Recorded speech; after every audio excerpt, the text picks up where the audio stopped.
Hello students, किसी संख्या का वर्गमूल किवें पता करना है इस कड़ी नूं अगे वधाउंदे होए अज असीं 3 अंकां दी संख्या का वर्गमूल असीं पता करके देखांगे। जो मैं पिछली वीडियो बनाई सी उस विच असीं क्लास 8th दे चैप्टर नंबर 6.3 क्वेश्चन नंबर 4 उस दी असीं एग्जांपल्स लईआं सीगीआं ते ਉਹ जो एग्जांपल्स सीगीआं विद्यार्थियों उन्हां दे विच मैं 2 डिजिट्स दियां एग्जांपल्स लईआं सी जिवें 16 25 36 81 64। तो मैं वो एग्जांपल्स इस करके लईआं सी तां जो तुहानूं वर्गमूल पता करना ईजी लगे, थोड़ा समझण दे विच आसानी होवे। अज असीं वर्गमूल पता करन लई क्वेश्चन नंबर 4 दा दी फर्स्ट एग्जांपल करांगे और ये 3 अंकां वाली संख्या होवेगी। चलो आओ असीं स्टार्ट करदे हां। हाँ जी विद्यार्थियों, साडे कोल संख्या है 729 ते क्वेश्चन की है संख्या 729 दा अभाज गुणनखंड विधि राही वर्गमूल पता करो। ते अज असीं 729 दा अभाज गुणनखंड विधि राही वर्गमूल पता करांगे। सब तो पहला असीं सॉल्व करन लगे पहला लिखांगे संख्या 729 दे अभाज गुणनखंड। जदों असीं किसी संख्या का अभाज गुणनखंड विधि राही वर्गमूल पता करना होवे तां असीं सब तो पहला उस संख्या दे अभाज गुणनखंड पता करांगे। ते जो मैथड मैं तुहानूं पिछली वीडियो विच दस्सिया सी 729 नूं असीं लिख लेना है और असीं एक सीधी लाइन लगा लेनी है और एक लाइन असीं इस तरह लगा देना। ठीक है विद्यार्थियों, हुण असीं की करना है कि सब तो छोटी अभाज संख्या जिवें 2 3 5 7 9 उन्हां नूं इत्थे लिख के उन्हां दे नाल इस नूं भाग करना है ते असीं ਉਹ संख्या लवांगे कि जिस राही जिस दे पहाड़े विच 729 आउंदे होण।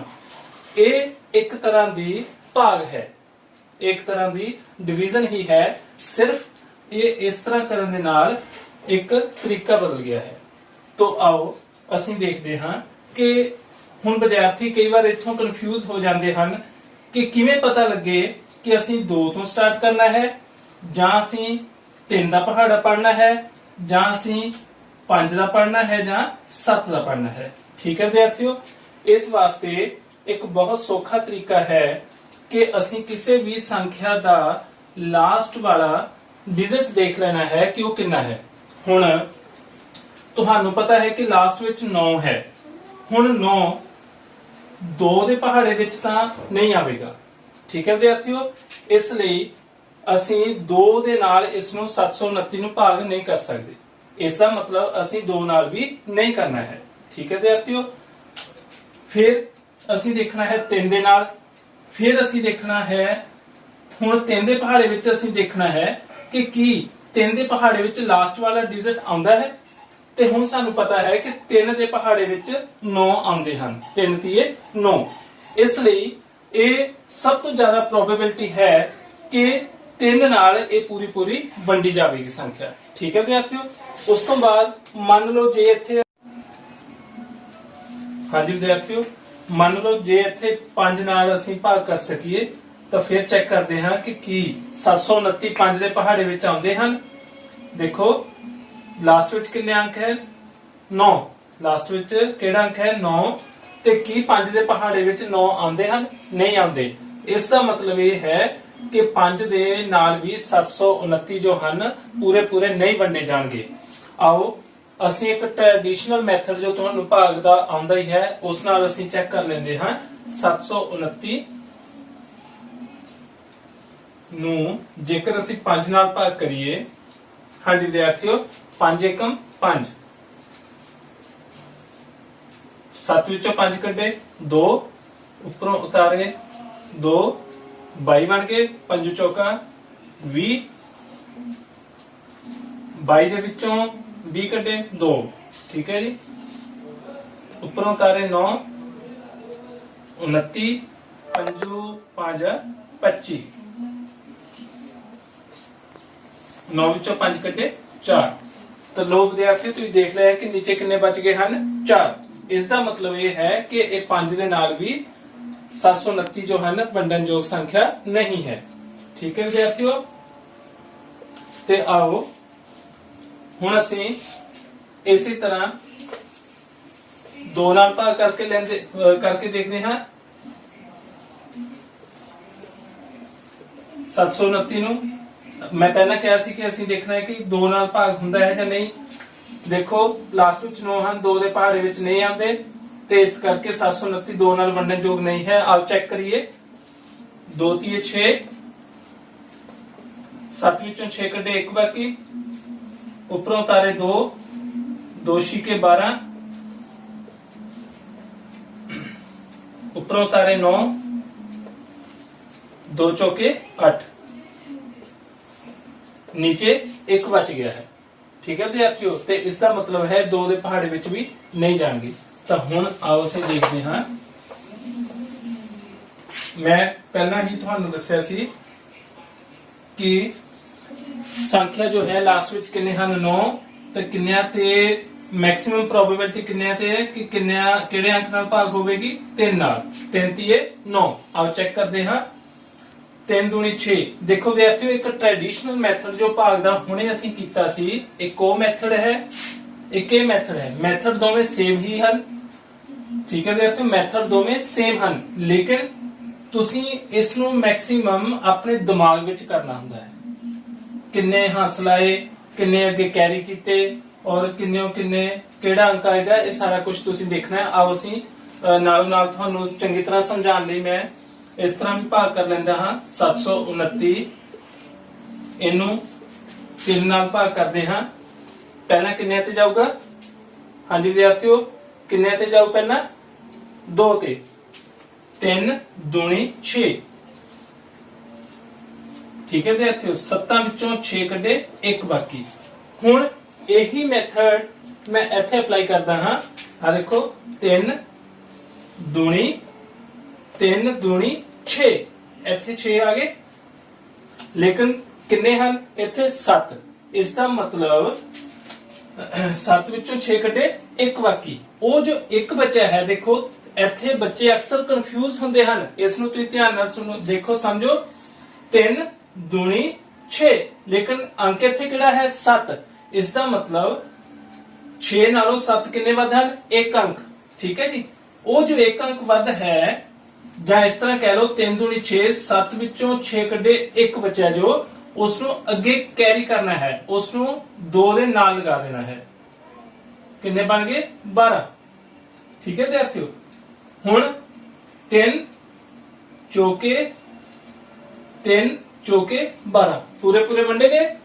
उस तो बाद लास्ट विच की बचा 9। 3 तीए 9, 243। आओ देखिए कि इत्थे भी नहीं 243 आंदे हन। 3 दूनी 6, 7 विचों 6 कड्डिया 1 बाकी। हुण उपरों उतारे 2। ठीक है जी, 3 12 बन गए। 3 चौके 12। इत्थे भी इसी तरह बने सी 3 चौके 12।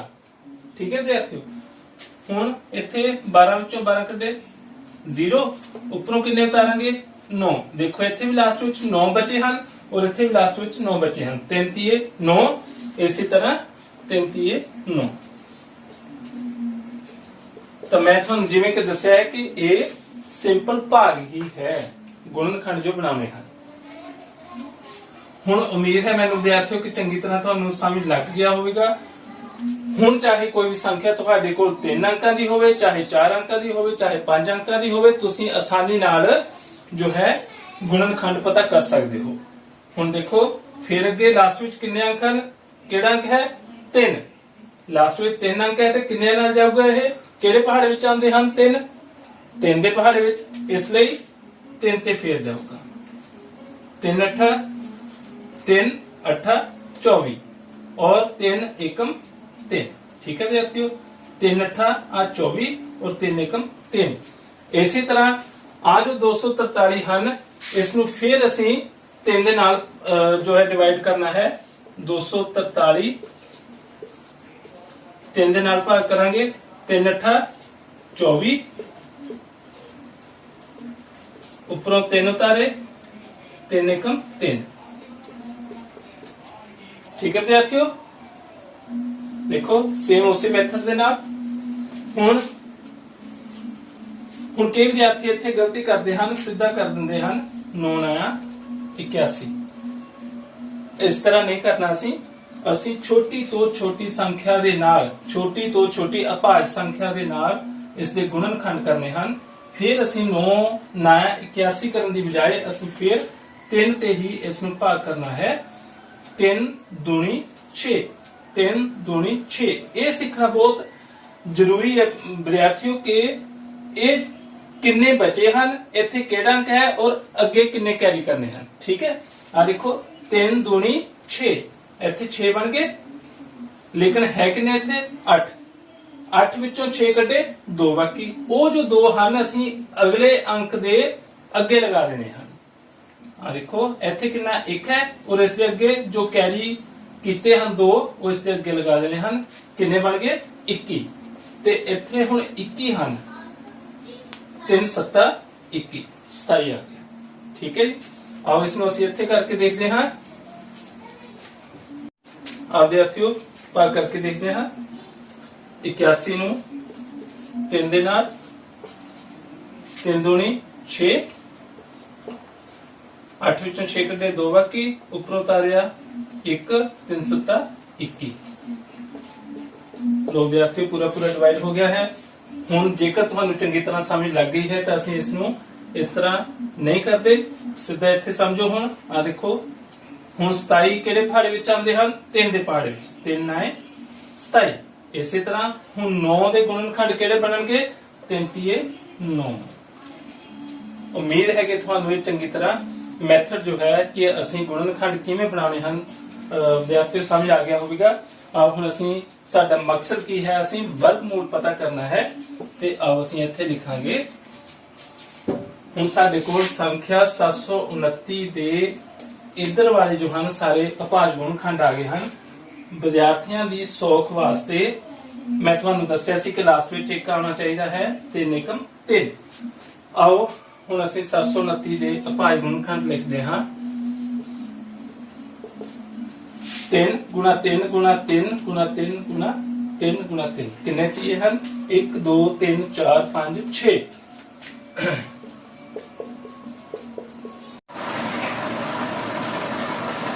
गुणा 3 गुणा 3 गुणा 3। ठीक है विद्यार्थियों, 1 2 3 4 5 6। 6 बार 3 लिखा है। इधर भी 1 2 3 4 5 6। जो इस ਵਿੱਚ 1 ਹੁੰਦਾ ਹੈ ਉਸ ਨੂੰ ਇੱਥੇ ਲਿਖਣ ਦੀ ਜ਼ਰੂਰਤ ਨਹੀਂ ਹੈ। ਹੁਣ ਨੈਕਸਟ ਸਾਡਾ ਸਟੈਪ ਕੀ ਹੈ ਵਿਦਿਆਰਥੀਓ ਕਿ ਅਸੀਂ ਇਹਨਾਂ ਦੇ 2 ਦੇ ਜੋੜੇ ਬਣਾਉਣੇ ਹੁੰਦੇ ਹਨ। ਠੀਕ ਹੈ, ਵਰਗਮੂਲ ਦੇ ਵਿੱਚ ਅਸੀਂ 2 ਦੇ ਜੋੜੇ ਬਣਾਉਂਦੇ ਹਾਂ ਔਰ ਘਣਮੂਲ ਦੇ ਵਿੱਚ ਅਸੀਂ 3 ਦੇ ਜੋੜੇ ਬਣਾਉਂਦੇ ਹਾਂ। ਸੋ ਇਸ ਦੇ ਵਰਗਮੂਲ ਪਤਾ ਕਰਨ ਲਈ ਅਸੀਂ 2 ਦੇ ਜੋੜੇ ਬਣਾਵਾਂਗੇ। और ਜਦੋਂ कोई संख्या पूर्ण वर्ग ਹੁੰਦੀ ਹੈ ਤਾਂ ਉਸ ਦੇ ਵਿੱਚ ਕੋਈ ਵੀ ਅੰਕ ਇਕੱਲਾ ਨਹੀਂ ਬਚਦਾ।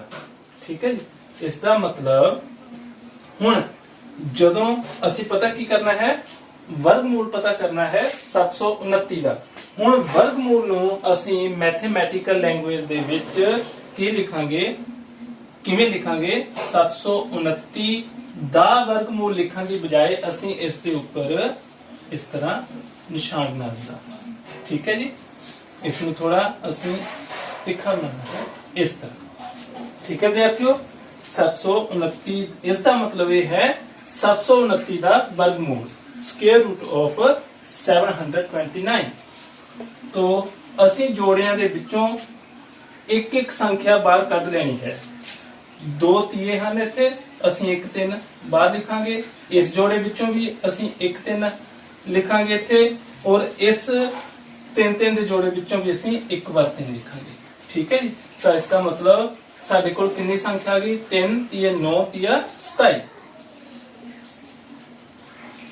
and this is our answer। ਠੀਕ ਹੈ ਜੀ। ਇਸ ਦਾ ਮਤਲਬ ਕੀ ਹੋਇਆ ਕਿ 729 ਦਾ ਵਰਗਮੂਲ ਕੀ ਹੁੰਦਾ ਹੈ 27। ਠੀਕ ਹੈ ਵਿਦਿਆਰਥੀਓ, ਉਮੀਦ ਹੈ ਕਿ ਤੁਹਾਨੂੰ ਚੰਗੀ ਤਰ੍ਹਾਂ ਸਮਝ ਲੱਗ ਗਿਆ ਹੈ ਤੇ ਇਸ ਤੋਂ ਜੋ ਨੈਕਸਟ ਸਮ ਹੋਵੇਗਾ ਉਹ ਤੁਸੀਂ ਖੁਦ ਟਰਾਈ ਕਰਕੇ ਦੇਖਣਾ ਹੈ। ਠੀਕ ਹੈ ਵਿਦਿਆਰਥੀਓ।